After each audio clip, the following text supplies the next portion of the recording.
Let's do this. The Cult of Hockey podcast by the faithful and for the faithful. I'm David Staples of the Edmonton Journal, and I'm here. Bruce McCurdy. Happy Nuge Day, Bruce. Happy Nuge Day to you, David. So I think that the general feeling, I'm guessing, in oil country right now is, I'm going to say, elation, Bruce. Mm-hmm. And it's not an uncommon feeling when the Oilers sign a player to a long-term deal, to a long-term deal. This feeling is fairly typical. And, we had it when McDavid signed, when Draisaitl signed. Did we? Yeah, well, most people did. There's always a minority. Quarter of the people will believe any nonsense, Bruce. And there will, doesn't mean they're not right, though, some of the time. We had it also when Milan Lucic signed, the vast majority of fans were also really happy.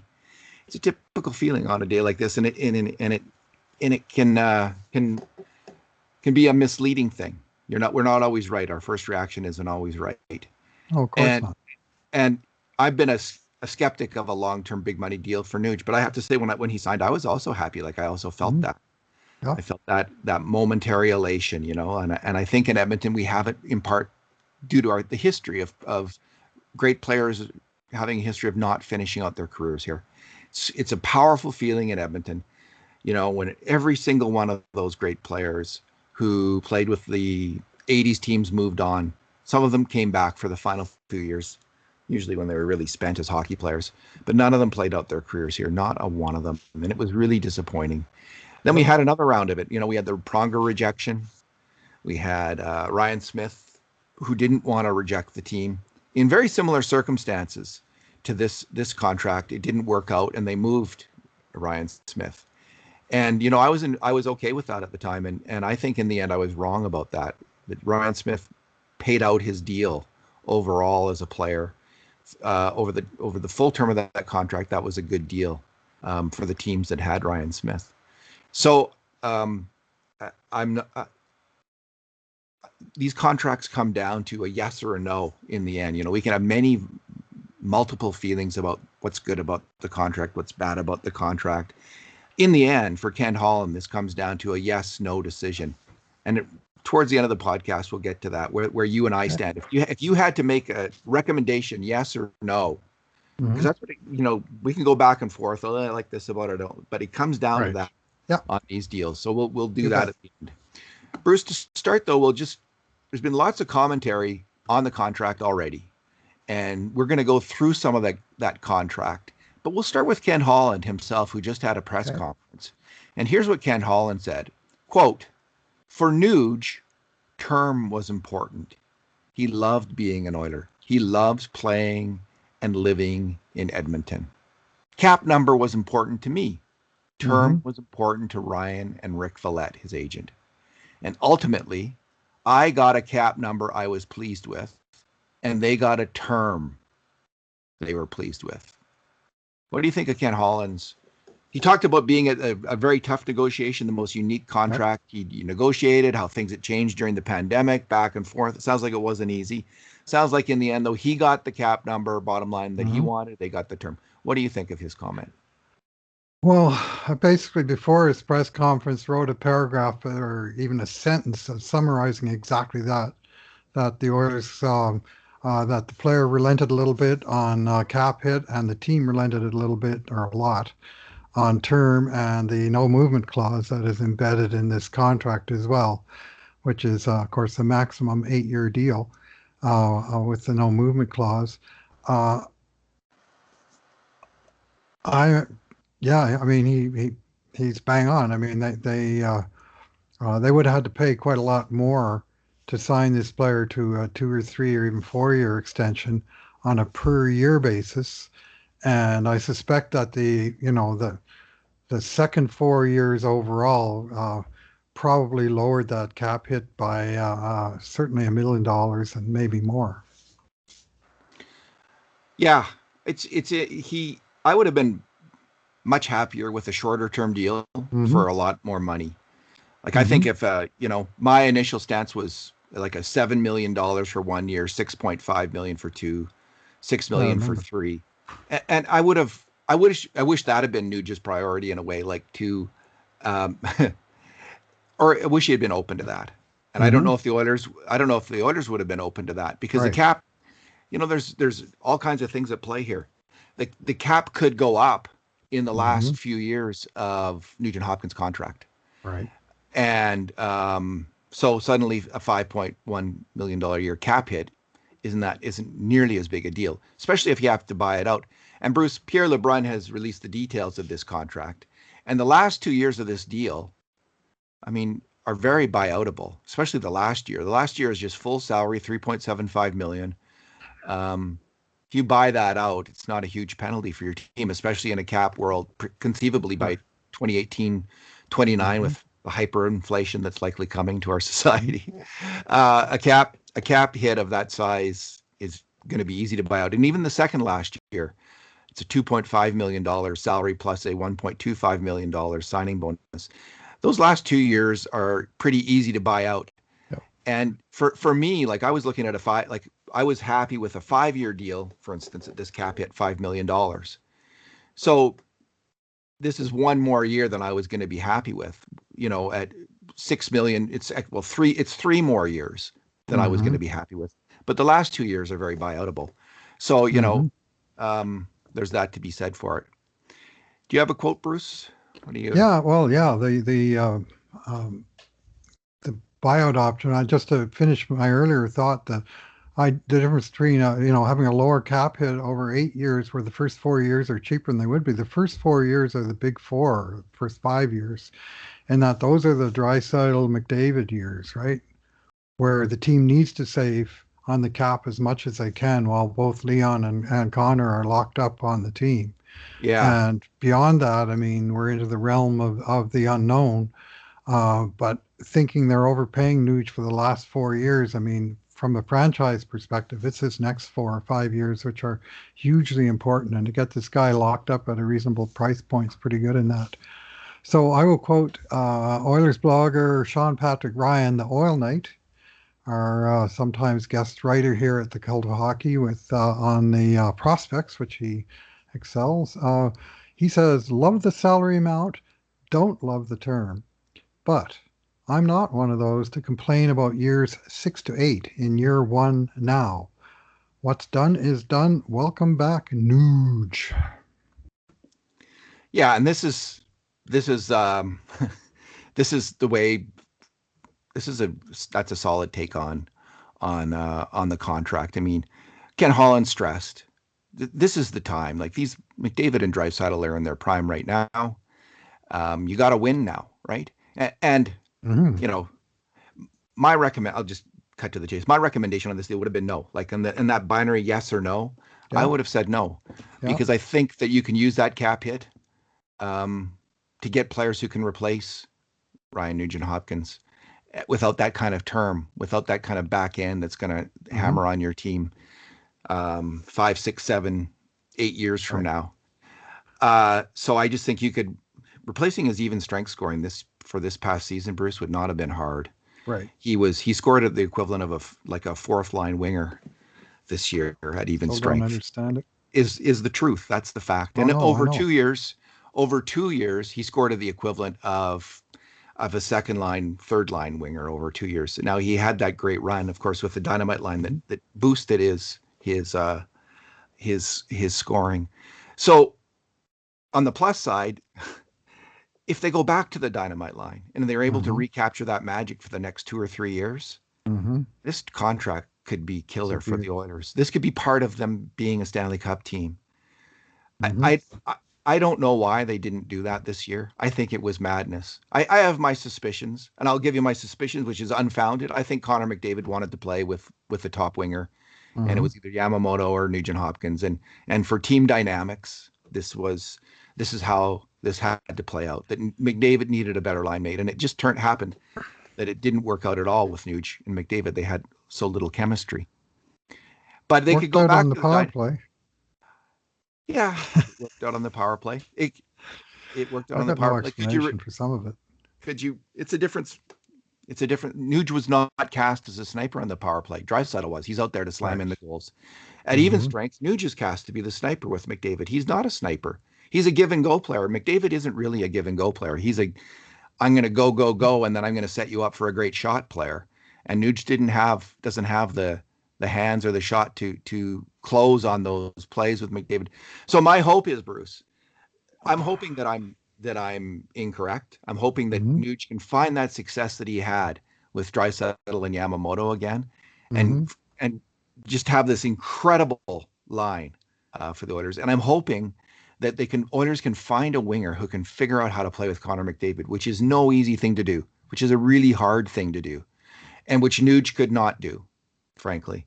But I think I think that there's a chance they're going to find that player, and the Oilers will be set. They'll be able to have Nugent-Hopkins, Yamamoto, and Draisaitl as one line. They'll Mm-hmm. find this guy to play with McDavid, Right. and this will be they're going to unlock the formula to win some Stanley Cups in the next couple of years in this matter. Who it's going to like? Could it be Yanni Gourde? Could it be someone on the Tampa Bay Lightning who they can't keep around right Mm-hmm. now?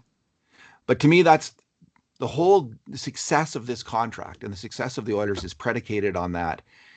I'm glad that they're taking this chance on Nuge on one level because I think that he can find success again. Mm-hmm. But if they don't find that winger for McDavid, Bruce, Right. this team's going nowhere fast. Maybe it's Holloway. Maybe it's Cooper Marody. Like maybe it's Tyler Benson. That's the Tampa Bay model, is finding these answers from within the organization. Anyway, here's Memo, Sally Mack. Here's memo Sally to Mack. Ken Holland. Your mission, should you choose to accept it, is find a winger who connects with McDavid, preferably a quick release, go to the net uh, uh, shooter. Maybe it's Mike Hoffman, eh? Maybe it's Thomas Tatar. It's Yeah. not right. I don't think it's Ryan Yeah. Nugent-Hopkins. Like I saw enough Mm-hmm. of that, and I don't think I don't know. It's just frustrating what happened with the Oilers this year. The inability to find someone to play with McDavid. Here's Oiler fan Sally Maxwell, Al at Sal Max 183. She says, "Too much term and no move. Not impressed. 4 years at 5 million would have been better. With no movement, he's going to be paid big dollars regardless of how good he is. Still, even after 4 more years, I like Nuge, but this is a bad contract." What do you think? Well, if they could have got him at 4 times 5 million, I'm sure they would have done it. They would have been very happy to do that. I think that was unrealistic. The first 4 years were always going to cost more than the second four, and that was their means of getting the salary cap a little bit more manageable. And as she suggests, the Oilers fans may live to rue that day, but as Sean Patrick Ryan suggested, that day is not today. At least not in my estimation. Obviously, we have to think in the long term. I just think 4 times 5, as she suggests, is just not realistic. It would have been 4 times 6.5 probably, and it was give and take in negotiations. I would have liked that better Mm-hmm. than the contract they signed. Yeah. I think that, yeah, and you're right. Like he wasn't going to sign for 4.5. It would have meant walking. So I think she accepts that, right? That she's Right. accepting in her position that he's gone, right? That they would use this money. And I'm just, she's not saying this. I'm just that would be, if you're saying that, if that's your line in the sand, it's the obvious conclusion is you're okay with Nuge walking when you say that. Mm-hmm. All right. Do you have a quote?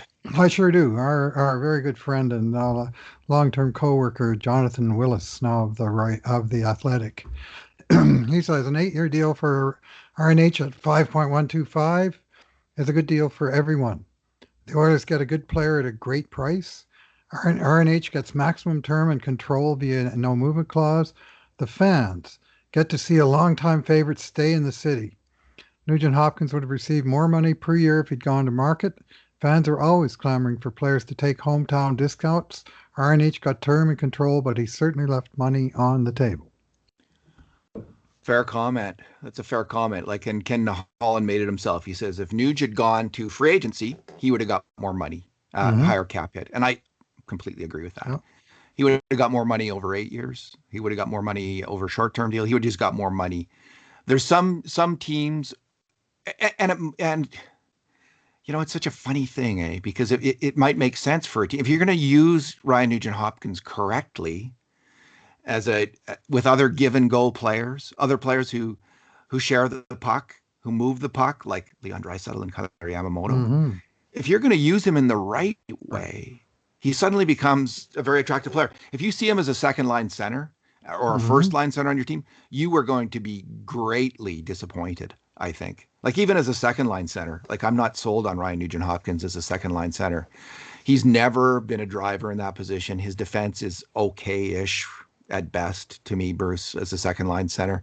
He's still not a great face-off guy. He's a great, I think he can be a great top line winger, a great top six winger. So this contract for a top six winger, if he is that, it's fine. Like, this could be a deal. The Oilers have got to find a way to unleash him, though, to play to his strengths. And maybe that's in mind, that they're going to solve the problem with McDavid in some other way.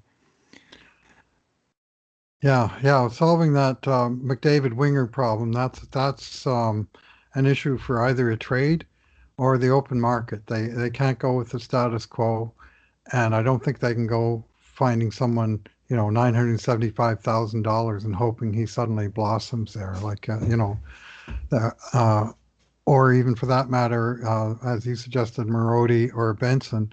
There's no way that's a satisfactory solution for right now. Like, maybe down the road they earn their way up the lineup. But I don't think if you said to Connor McDavid, hey, we've got your new left winger, and guess what? He's already in the organization. He's been in the minors for 3 years. You know how well that would land.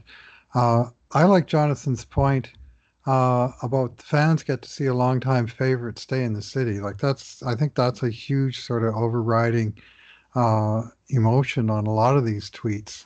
Is as you said earlier in the podcast, we're so used to seeing Oilers players and star favorite Oilers players moving on at anywhere between 25 and 30 years of age, and typically on the younger end of that range, moving away from the city.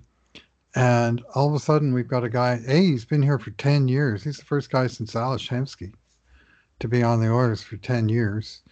And now he's got the 10 years, and he signed on for the maximum extension, and he asked for a no movement clause. And we normally look at that no movement clause and you go, oh boy, that hurts the team probably in terms of their future flexibility.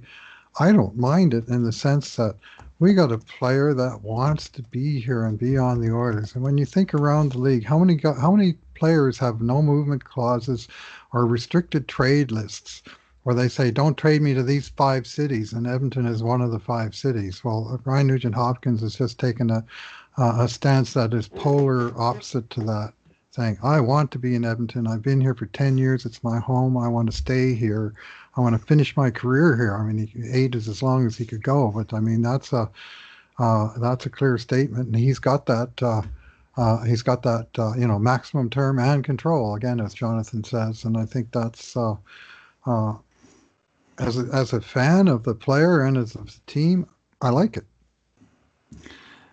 Hemsky's an interesting comparable, Bruce, because as he was heading into his 30s, a lot of people wanted to sign him to a big long-term contract with the Oilers as well.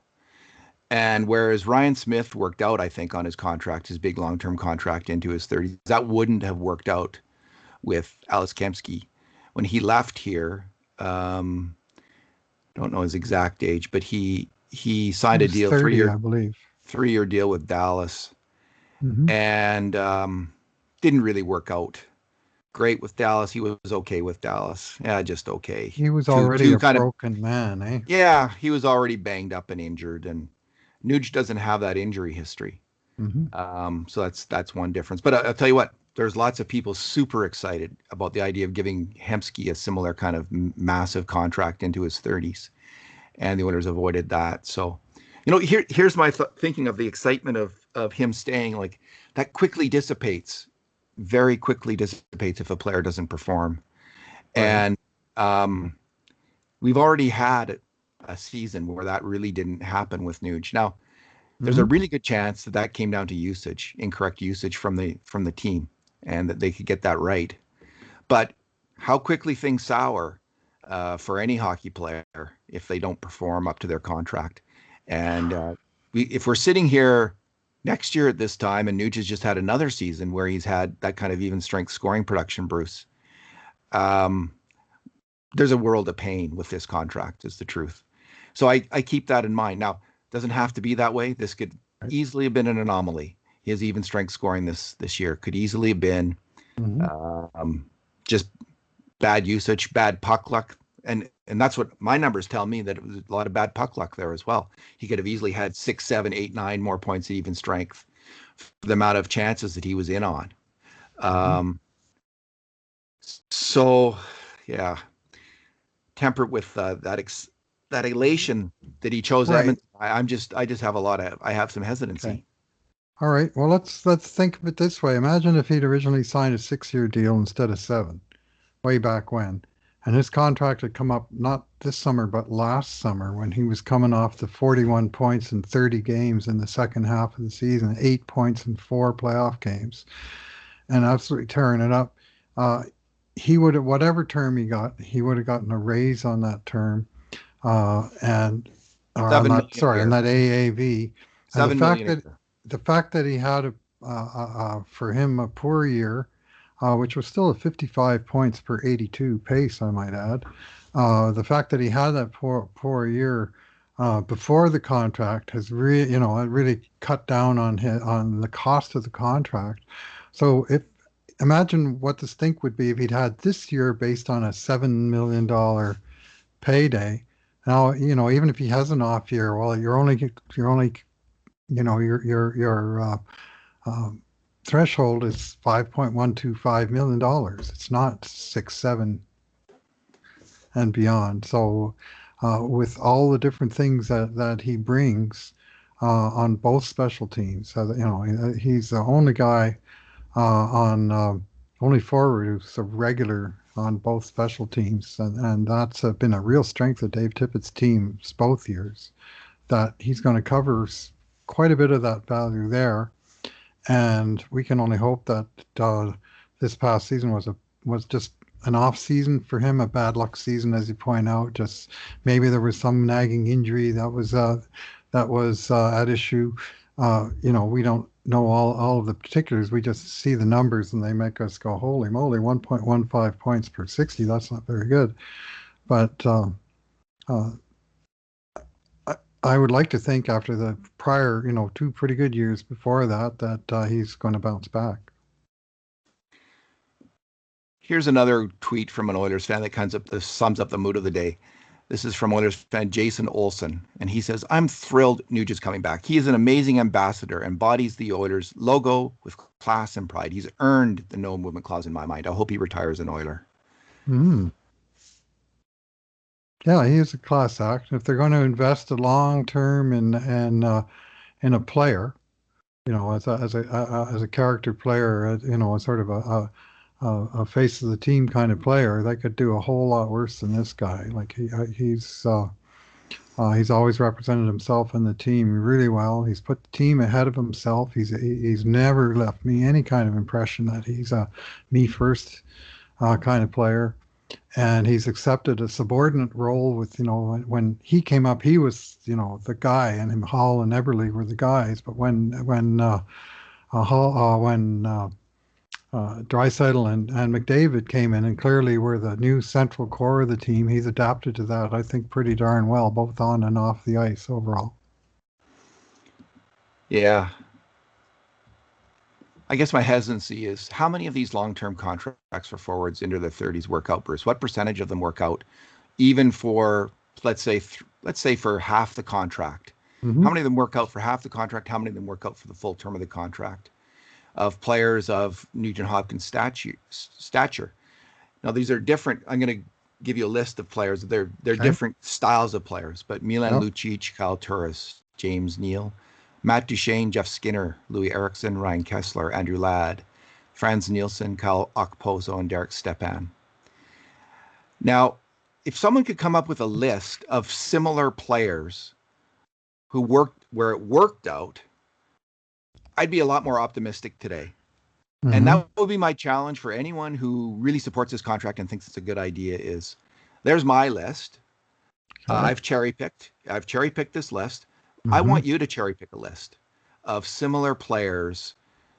So these are all players who aren't like top of the rung superstars, right? They're not Hall of Fame players. These are all good NHLers. Mm-hmm. So if someone can come up with a list equally as long in the last decade of good NHLers who have signed a contract and it's worked out, and they I'm just saying, maybe you can come up with that list, or someone else could come up with that list. I'm not saying for sure that list doesn't exist.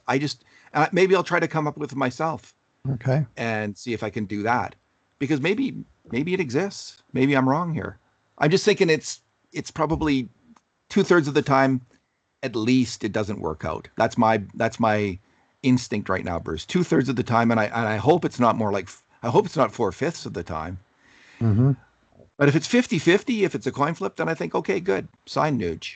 If it's 50-50. You're talking about the full 8 years that he's still a positive outperformer at the very last year. Here's the standard. On a, it's got to work out for 80% of the contract. Okay. Not for 100%, but like 6 out of, like, well, I don't know if that's 80%. 6 out of the 8 years. Yep. 75%. Mm-hmm. How does that? So if someone, and I'm going to look for this list myself, and you can do it if you want as well. Players who have signed 6, 7, 8 year deals, where it's worked out, 5 out of 6 years, 5 out of 7, 6 out of 7, or 6 out of 8, something like that. Maybe there is lots of deals like that, and I just focus on the negative because I'm a bad person. Maybe that's the answer there, Bruce. Well, I'm a negative Nelly. I'm going to give you my one comparison I've mentioned on this podcast on multiple occasions in the past. Who never did sign an 8-year deal, but he signed 3, 4, 2 years deals, all at $6+ million. Patrick Marleau, San Jose Sharks, second overall draft pick, who started out as a center and became a winger and a supporting winger with 2 other star centers on his team. So I think there's a lot of sort of parallels.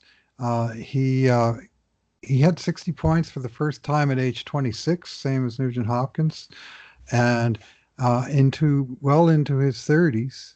I mean, he had at age 34 a 33 goal, 70 point season, and he was consistently around 50 points for several years after that. So now. He has something Nuge doesn't have, maybe more than one thing, but the one that jumps off the screen here is his health. Like, he's played 80, 82, his fewest games in a regular NHL season was 76. So, he's always been an iron horse. I mean, obviously now he's the league record holder for regular season games played. And so it's not by no means a perfect comparison, but he's a guy that just kept on delivering deep into his 30s in a similar role, I would argue, as Ryan Nugent-Hopkins. Yes, and if Nugent signed a series of 3 shorter-term deals, I would have been happier with that. Like, that would have worked more for me than Marleau. So Marleau is a player who worked out, but he never had that big deal. Yeah. He was a higher percentage of the cap, and he had a higher salary, though. By signing him shorter term, they had to pay him more. Fair enough. Here's Oilers fan Jason Adams at Adams on Hockey. Mm-hmm. With that extension, RNH becomes the first forward to take less money to play with Connor McDavid, aside from Connor McDavid. Yep. Could they have found here's the reason I'm hesitant, Bruce. Mm-hmm. Could you have found the Tyson Berries for the next 3 or 4 years? Like, I get you got to win now, right? Right. This team has got to win now. I fully accept that. Yep. But replacing Nuge's even strength scoring anyone could do it. any capable NHL forward could step in and give you at least what he gave at even strength. His power play scoring, I think you could replace it with Jesse Puljujarvi in that spot. Have someone on the off wing who can pass and shoot. Nuge is a good passer. He's not a great shooter from that spot. He's an excellent passer from that spot. He is an excellent power player from that spot. But he's not on his off wing. You could get Puljujarvi there. You could get, I think you could find someone, Bruce, with a right shot. Yamamoto could play there. Again, he's not a great shooter either. But so I'm just wondering, could you find the equivalent of a Tyson Barrie from that spot to fill in there? Mike Hoffman, you're talking about Mike Hoffman, yeah, I think, or the Mike Hoffman style 1-year contract that he got last year with St. Louis. And you're dealing with, in this case, a known commodity as opposed to, well, maybe if we get this guy and plug him in, it might work out. As St. Louis found to their chagrin, did not work out with Mike Hoffman. So, strength scoring wasn't bad, Mike Hoffman. Mm-hmm. Let me just have a look here. Now, Nuge had a career-high 9 power play goals this past season, despite the short season. So he is, at least in the same season, he didn't score much at even strength. He was finishing his chances on the power play at a little better rate. So, some of it's just small sample, David. I mean, any one season, you're going to have ebbs and flows in different departments, and this is only 2/3 of a season at that. So there's not much time to recover from bad trends. Yeah, and again, it was such a weird season at even strength for him because of this, I'll say, unbelievably terrible chemistry with McDavid. It was no one would have predicted, Bruce, that they would have had so little chemistry. I don't think. I didn't hear anyone predict it to start. I didn't see people saying. I heard never work. I heard me saying 1 billion times, "Don't break up the dynamite line." I didn't hear me saying, "Oh, Nuge will be a failure with McDavid." Mm-hmm. I didn't say that. No one said that. It's just this. And maybe, is it possible, Bruce, that they could have success still? Am I wrong about that? What do you think? Well, it's certainly. I mean, in the playoffs last year, McDavid had 9 points and Nugent-Hopkins had 8 in 4 games. I mean, they were clicking at that time. The other thing to think of in Nugent-Hopkins' even strength scoring is that when he was moved off of the McDavid line, Draisaitl was moved onto it, and all of a sudden there's Nuge, in a second line role with a pair of relatively borderline top 6 wingers, and he was in pretty deep on the second line when Coach Tippett saw fit to change things up. It wasn't like, okay, now we're going to play the dynamite line. They hardly played at all, Draisaitl and Nugent-Hopkins together. So it was either with McDavid or else it was with, say Cahoon and Yamamoto on what was the small skill line that was sometimes in pretty deep. Mike Hoffman had 1.67 points per 60 at even strength this year. So no, he wasn't a strong even strength scorer. That ranks, but it's 208th out of 430. Right. So it's obviously better than what Nuge had. So let's the whole theory. Could you bring in the Tyson Barrie kind of player? Like there's a player that might be on the market, Victor Arvidsson, because of he had 1.76 points per 60. He's a gritty winger, goes to the net. He could be available because of expansion draft concerns from Nashville. So listen, Nuge could really work out. This could work out, but to think that there were no other options. Now here, Ken Holland, of course, they got to be going over this right now. Them and the pro scouts, Bruce, they have got to be going over this right now. Like, absolutely. If we don't sign Nuge, what are the options? Mm-hmm. So they have a number in mind. If he's not taking this, we'll just move on to these other options. That's was on the table for these guys. So we have got to trust that they looked at all these other options and they thought, okay, we've got to find someone for McDavid. There's all of these guys. Let's say there's Arvidsson and there's five other guys. Let's say they've identified, but they're thinking we only have probably about a 20% chance of these 5 other guys. Can we get 2 of them? And if we don't get 2 of them, where are we then? Then we're stuck with Dylan Holloway or Cooper Marody, which is, I like those guys in the third line. They might be thinking, but to plug them in on the first line, we set our program back quite a bit. So there's a certain amount of trust here that the Oilers GM and pro scouts went through the whole list and actually figured we can't do better than this player at 5 million. Right. And that's not a crazy thought. That could be the case. Well, one in hand is worth two in the bush, and they had to find two in the bush. So at least now they got the one in hand, and now they have to find one in the bush. So that's a lot easier prospect to find one winger than it would have been to let Nuge walk and have this great big gaping void at left wing in the top six. It's still one hole. I mean, we've already mentioned how important it is for Holland to make a good signing, but he's solved half the problem in terms of his top six left wing. And arguably at this point, they got five top six forwards, and finding that other left winger is sort of the missing link. So I've got Oilers fan Wheaton Oil, Dr. Wheaton Oil, who says Oilers are certainly not in a position to lose a winger and have to add as is. So that's basically the same point we're just making. $5 million for a top six winger who can PK and flip to C center is very reasonable. The scoring drop this year was weird.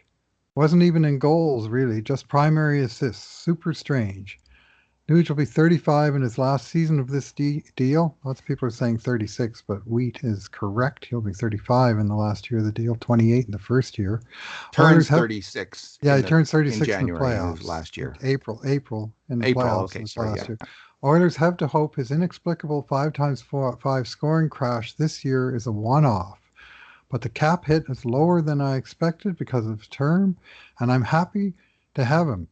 Hashtag keep Nuge forever. If Nuge had played in the playoffs as well as he did that last game in the playoffs, frick, his game came alive. He was a center, and he bore down, and he was battling for pucks. He was in there, gritty, hard. Man, if I had seen that, Bruce, and throughout every playoff game this year, I think I'd have a different feeling right now. And I'm a little disappointed. I'm disappointed in Ryan Nugent-Hopkins' playoff performance. It wasn't good enough. It wasn't close to good enough, except in that last game. And if he's going to make good on this contract, he's got to do better in the playoffs. Holland has talked about, and I think he's right, this need for graybeards, older players who have been through the wars who can help you in those playoff situations. And I accept that it takes a while for people to figure out things in life, including how to play in the NHL playoffs. Not an easy thing to do with all the things being held against you, mainly other people holding you back physically with their sticks and not penalties not called. So Nuge's great strength as a power player is used as much in the playoffs. He has got to figure out how he's going to succeed in that tougher physical game in the playoffs, because I haven't frankly seen it either time that he's been there. I didn't think he played well the first time the Oilers were in the playoffs, and he didn't play well this time, except in that last game. He started. That's a player that I could be happy with on the Edmonton Oilers in the playoffs for years to come. So that's my thought there. I didn't hate him in the playoffs, but I mean, that was a case where I think what I did hate in the playoffs, one of the things that lingers with me to this day, was Tippett's early decision to go all in with McDavid and Draisaitl and never go back out and away from it. And Nuge was on this, the second line with Yamamoto, and Winnipeg was able to counter that. Winnipeg has got great depth at center, strength on the wing, and I don't think that line was able to, they certainly weren't able to dominate the puck the way you would hope. But he was, because of the way Tippett deployed, that when he puts his two main guys on the one line, you expect now most of your scoring from that one line. That's just the way it is. Didn't Tippett go with Cahoon, Yamamoto, and Nuge one game in the playoffs? And that line had one decent game in the regular season against Vancouver, against the AHL version of the Vancouver Canucks. Like to predict that line was going to struggle against Winnipeg was the easiest prediction you can make all year, and they did struggle. So I don't know. I haven't written, I don't think either of us yet written a critique of Tippett, and we haven't done a full podcast on it, but that's got to be upcoming. And I do think he might have been constrained. The players have a say. I think it's a fact that star players have a say in who they play with. And we can't overlook that in terms of judging the moves Tippett made this year. Part of the job of the coach is to persuade the players to do what's best for the team, on the other hand. So Right. maybe that persuasion is going to be a little bit easier this year, especially if they find someone to play with McDavid. Mm-hmm. Here's what athletics writer Dom Lucian wrote. And Dom's a pretty sane judge, I Yep. find. Yeah, brilliant guy. Not sure if the RNH deal is that hot, given the lengthy term. Had a really rough season production-wise at 5-on-5, despite playing 72% of his minutes with McDavid or Draisaitl. Could just be poor luck, though. I'd have to double check on those minutes because, yeah, I guess it would be McDavid or Draisaitl. It would never be McDavid and Draisaitl. No. But Yeah. it seemed to me he and Draisaitl switched off a lot, and I think he played a little over half his minutes with McDavid. Anyway, it's the poor luck. I mean, like, it's a short season and it's a relatively small sample. I mean, I think you got to roll the dice. It could be too that he knew it was a contract year and he started pressing when things weren't going well. I mean, who the heck knows what goes on, and he can certainly now at least not have to be concerned about his contract for any time anytime soon now, doesn't he? No.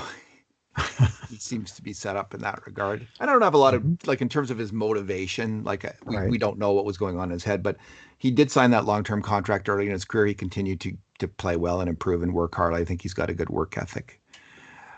All right. Do you have a Twitter quote, Bruce? Yeah, Oilers fan RKM17 says, it's funny how attached fans get to certain players. Smitty, Hemmerer, Nugget. Kind of nice to see one of those draft kids stay forever. There is no doubt about it, Bruce. The feelings of fans for some of these players is off the charts.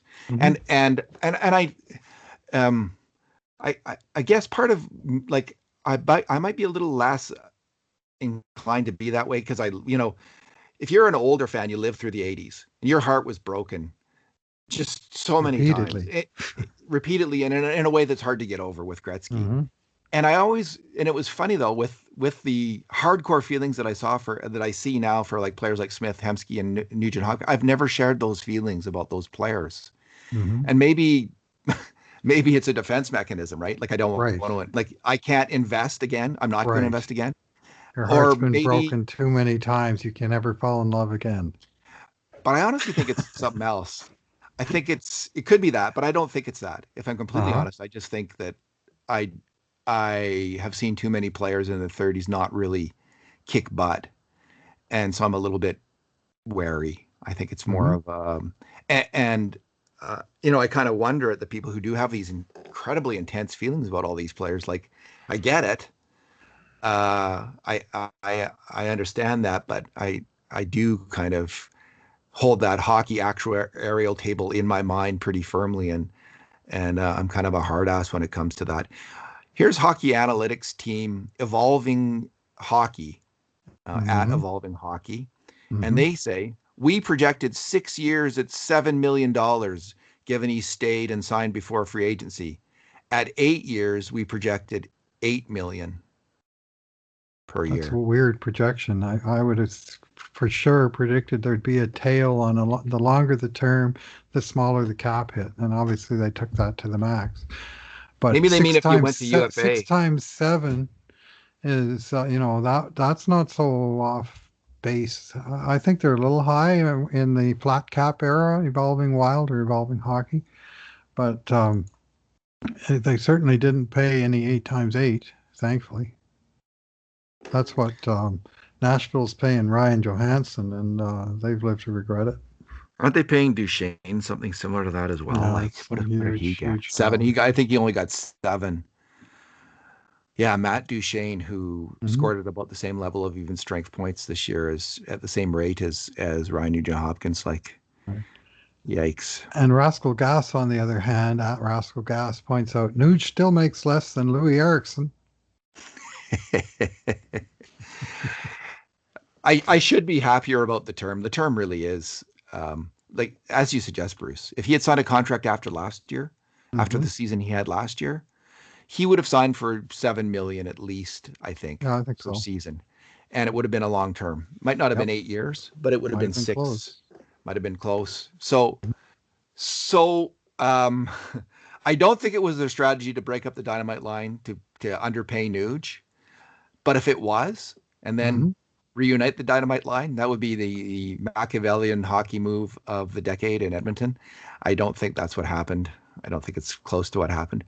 But we could see Nuge play with some players who really do work with him well. And I think one of them's got to be a big guy. I think he needs to play Yep. with a big player. It can't be all little guys with Ryan Right. Nugent-Hopkins. That is not going to work. But if you can find that big winger who plays a give and go game, or the big center like Mm-hmm. Draisaitl, I mean, I just think Nugent and Draisaitl are fantastic together, and Me too. and Yamamoto as well, or Puljujärvi, with those two guys. I just think, you know, I can see the real pull that Ken Holland had to make this deal for the short term benefits of it. And then he's only got one problem to solve for the next 3 or 4 years.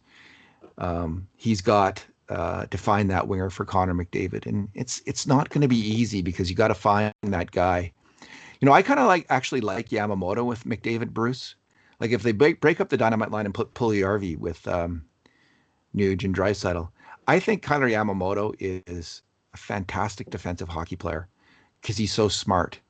And when they had him with McDavid and Draisaitl, the reason that Mm-hmm. line worked is because Kailer Yamamoto would fill in for those two guys who cheat for offense. Um, he would fill in the defensive slot for Draisaitl and McDavid. He would play center. And you don't have to be big to do that job, to get that job done. You have to be determined and you have to be really, really super smart. Gaetan Haas had those qualities. I think Kailer Yamamoto has those qualities as a defensive hockey player. So if Yamamoto plays with McDavid and let's say they bring in a sniper to let's say it's Hoffman or Tatar or someone like that, that might work like a one shot scorer because Kailer Yamamoto, McDavid in the defensive zone, I don't mind him playing the Gretzky role or the Lemieux role in the defensive zone where he's not asked to be the guy who's down there covering the defensive slot all the time. And he's up there looking for the breakaway. I think that's how Connor McDavid should be used in the defensive zone if you want to maximize his talent, honestly. And you just have to find then the Tikkanen to fit with him on the wing, who's going to cover in the Right. defensive slot. And then you also have to find the sniper. So then Mm-hmm. you put Yamamoto with him, and then suddenly Hoffman might work or Tatar might work because I don't think these are strong defensive players. Right. But you might find that kind of chemistry that Connor McDavid has lacked. When he hasn't been with Leon Draisaitl. I mean, that obviously works, but I think that 81% solution line worked because of Yamamoto's defensive play. That's what got the goals against down to get you that 81 goals for percentage was having that super solid and responsible player who would back check and cover the defensive slot in Kailer Yamamoto.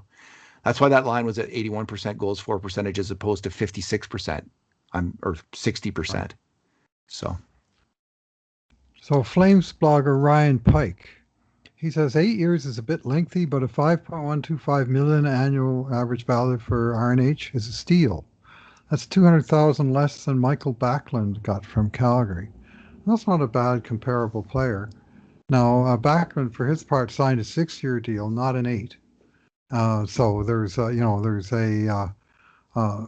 Nuge has obviously got a longer tail on that contract, but Backlund in Calgary very much a support player with specific jobs to do that he's the man for certain aspects of the team and I don't think Nuge necessarily does the exact same role, but he's the same kind of very good complementary player that can do a lot of things. yeah, a player that you brought up, Bruce, as a comparable for Nuge is a good one that we both agreed on was David Legwand. Mm-hmm. He was a bigger player, Mm-hmm. slightly different style player. Right. Played for Nashville, and he had his last really strong year at age 33. Right.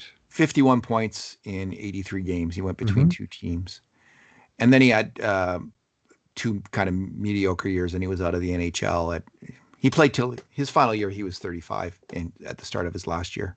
Right. So if the Oilers can get, let's say, 6 seasons out of Nuge, where he's in the 40 to 50 point range, maybe a couple of those years where he's like they find the right chemistry and he's in the 60 plus point range.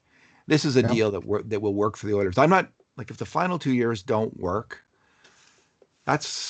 you can buy those out. That's life. That's hockey in this modern NHL. That's the way that's cap management in today's NHL. Hopefully he's like David Legwand, and he comes through like that. And it's not a bad bet that he's going to be that kind of guy. Yeah, Legwand was a second overall draft pick, like Patrick Marleau. Like, we're talking very, very high end in their draft class, like Nuge was. So started with a big chance at a young age. He made the NHL at 19, and he was never a big scorer. He had one 63-point season, and then he had 2 seasons over 50 points after he turned 30. So he did have, a fair bit of staying power, and I remember him as a kind of an all-around center that they could sort of trust to put out on the ice in all situations, and he would score less than you would have hoped on his draft day, but, still a significant contributor. On a positive note, Bruce, in terms of the way we rated players this year with grade A scoring chances at even strength, their contributions for and minus their major mistakes against, Nuge was, if you put Leon Draisaitl as a center this year, and he mostly played center this year, Nuge was the best winger on the Oilers.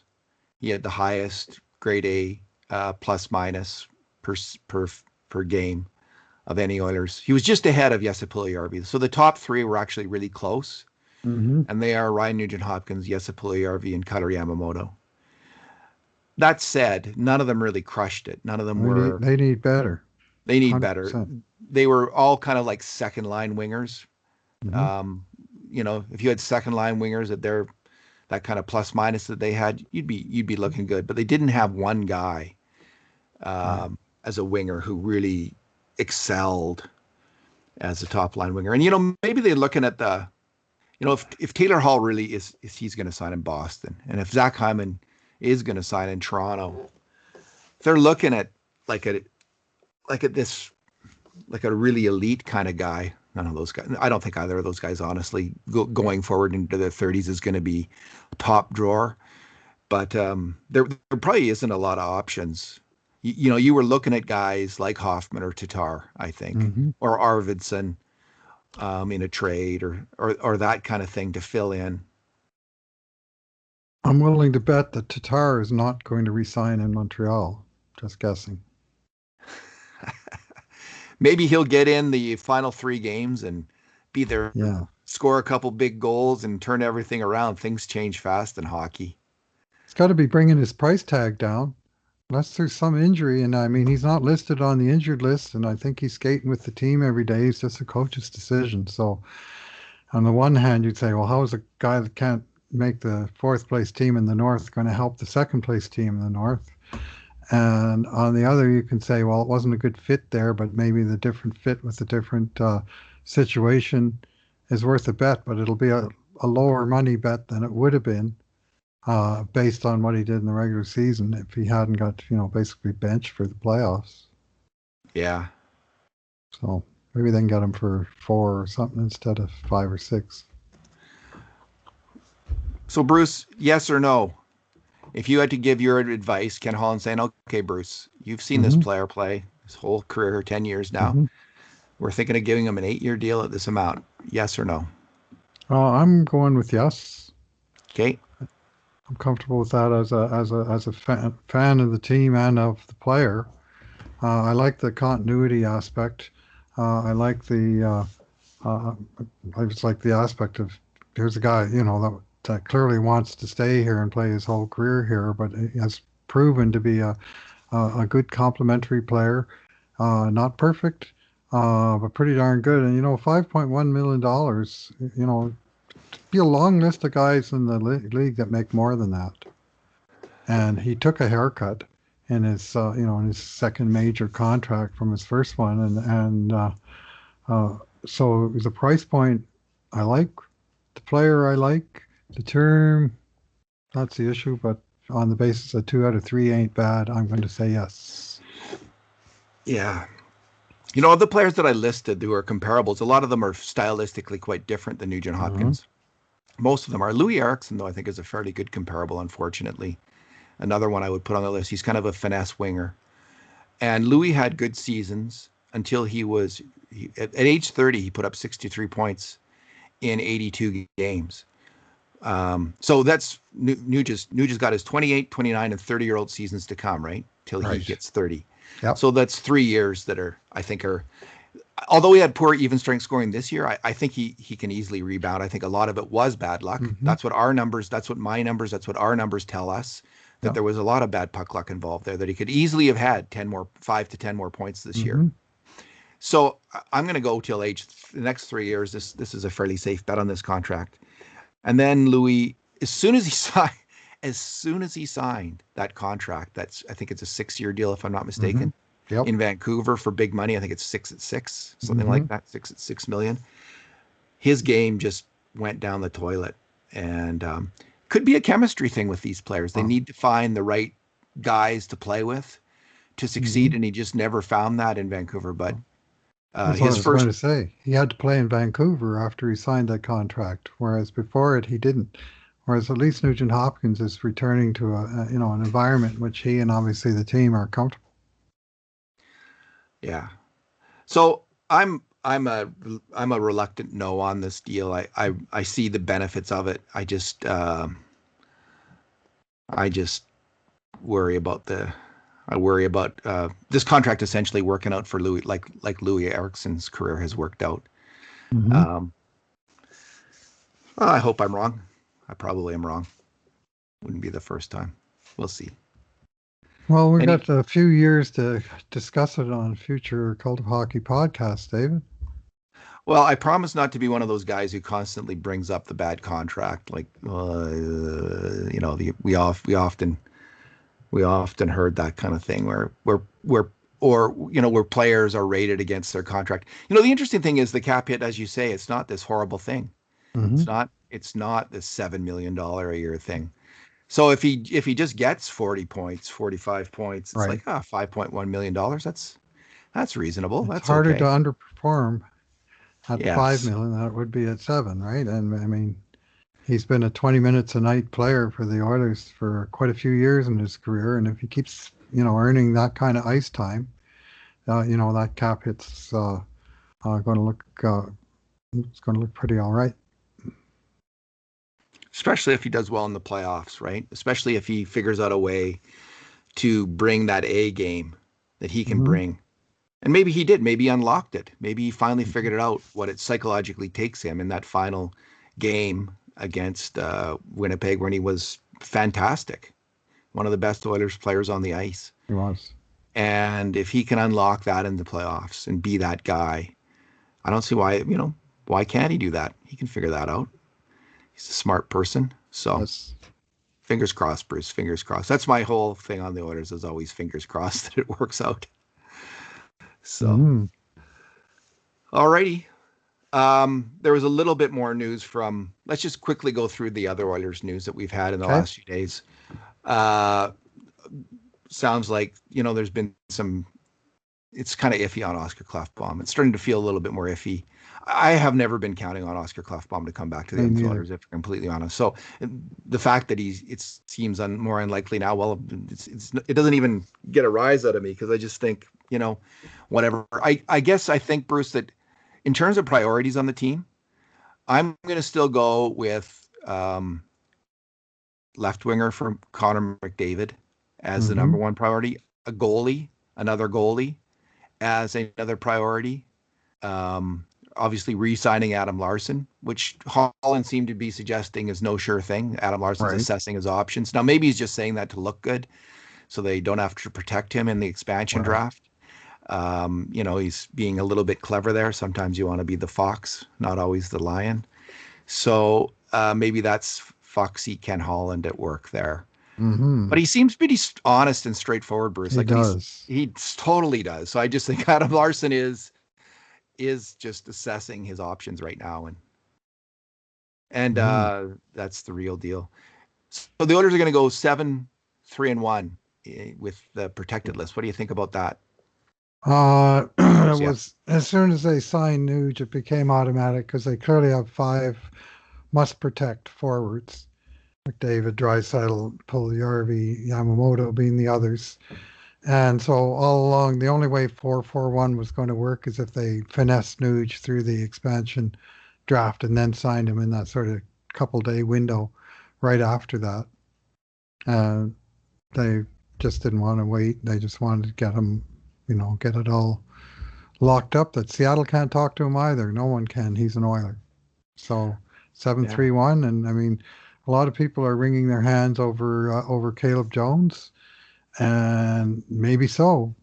I personally think Caleb Jones took a big step back in 2021. And I mean, by no means is there a guarantee that Seattle's even going to select that player. But they have they're going to lose a player, and he's going to be a pretty good player, right? If it's Caleb Jones or if it's someone else, they're going to still lose a pretty good player. So it's not like if they could only lock up Caleb Jones, then we wouldn't lose anybody. No, that's not how it works. Then you lose someone else. So they're going to go 7-3-1, and maybe this is an opportunity for them to make a trade and get a forward from some other team who they have room on the protected list. I would suggest there's nobody compelling beyond those 5 that they have to protect as a forward. And maybe there's some other team out there with 8 forwards and they can only protect 7, and they're open to trading the 8th guy for, either a defenseman or some, a prospect who doesn't have to be protected or what have you. And maybe that's one avenue Ken Holland can aggressively pursue to fill one of his holes at forward, which I think 3C is another significant one that still needs fixing. I think it's more likely, and I could be wrong about this, but I just think it's slightly more likely now that they trade Zach Kassian. I think that you can't have tremendous. It's a bad idea for organizational chemistry, to have massive turnover each year. I think it's hard to rebuild. Although the Vegas Golden Knights got together and no one knew each other, and what happened in one year? They went to the Stanley Cup final. So there's that. But I do think it's more likely that they're willing to, they've got Nuge locked down in terms of the chemistry of the dressing room. They might be more open to moving out one other veteran. And I'm hoping that they move Kassian. I think at this point, I think that 3 years at his cap hit, I just don't see him living up to that, including in the playoffs where he's let me down 2 years, let the Oilers down, let me down as a fan 2 years running. Why hold out a lot of hope at he's older. He's not Nuge's age. Nope. So move him if you can. Do you agree, Bruce, that the second, like if finding a winger for McDavid is the top priority, do you agree that the goalie is then the next priority, or do you believe it's because I see lefty as lots of options for lefty. I think Caleb Jones he took a step back. I think if your statistics are telling you he didn't take a step back, you should look at other statistics, factor in other statistics. I would suggest that, but Caleb Jones, I think, really has potential still. Yeah, and there's Lagesson, there's Philip Broberry, there's Slater Cuckoo, and you can probably get a player. Like if you're looking for a kind of the scrap heap kind of signing who can step up and help your team, there's Gustafsson of Montreal. There's all kinds of possibilities there. Because with the young talent, including Philip Broberry, who you have percolating up, you don't want, I don't think you want to make that big signing like they're talking about Jamie Alexiak. I would invest my money in a goalie and a winger before I'd invest in Jamie Alexiak. As much as I like Jamie Alexiak historically quite a bit, I see your grin there. I would go for winger. What about you? What would be your priority list? Well, 3C you can work in. The goalie is obviously hugely important, but I have this idea that their plan A now, as it wasn't last year, is to go back with Mike Smith, and that they're mostly happy with their goaltending that they got last year. And I mean, if they can find a way to move on from from Koskinen, they might, but I think they probably see him as an okay number 2 goalie, and they're encouraged by how Smith played. So I think that's plan A of what they're likely to do. In terms of out and out holes on the team, top line left winger, a 3C, and a top 4 left defenseman. All the left defensemen you named there are basically all third pairing guys, except maybe Jamie Alexiak. And so, and I mean, Dmitry Kulikov's an option, but I don't know. Hey, he's a top 4 at this point. He got benched during the playoffs. So. He is not. I don't think personally. So they're. I mean, Oscar Klefbom obviously is the ideal solution there, but I think that's a pipe dream at this point in time. So what would you place as a priority? So you're saying McDavid's winger, that's the top priority. What's the second? I think McDavid's winger is the top priority in terms of organizational stability. You got to find a solution there. McDavid is, I think, getting sick and tired of having a carousel of wingers that, I mean, this year McDavid scored more points per 60 than his 2 wingers combined. So, I mean, he more was likely to team up with DeBerry or Nurse than he was with an actual forward on his unit. And so I think he's getting impatient. I think it showed through at times this year, like when he had that episode with Puljujarvi in the last game of the playoffs where he didn't like a pass, and the next thing you knew, Puljujarvi was on a different line. You got to find somebody who clicks there and who stays clicking there. That's besides Leon Draisaitl. Like Draisaitl's the nuclear option, but if that's your plan A to put those 2 on the same line all year, I don't like it. So that's number 1, and then 3C right after that. Anthony Duclear, 2.85 points per 60 this year, which is wow.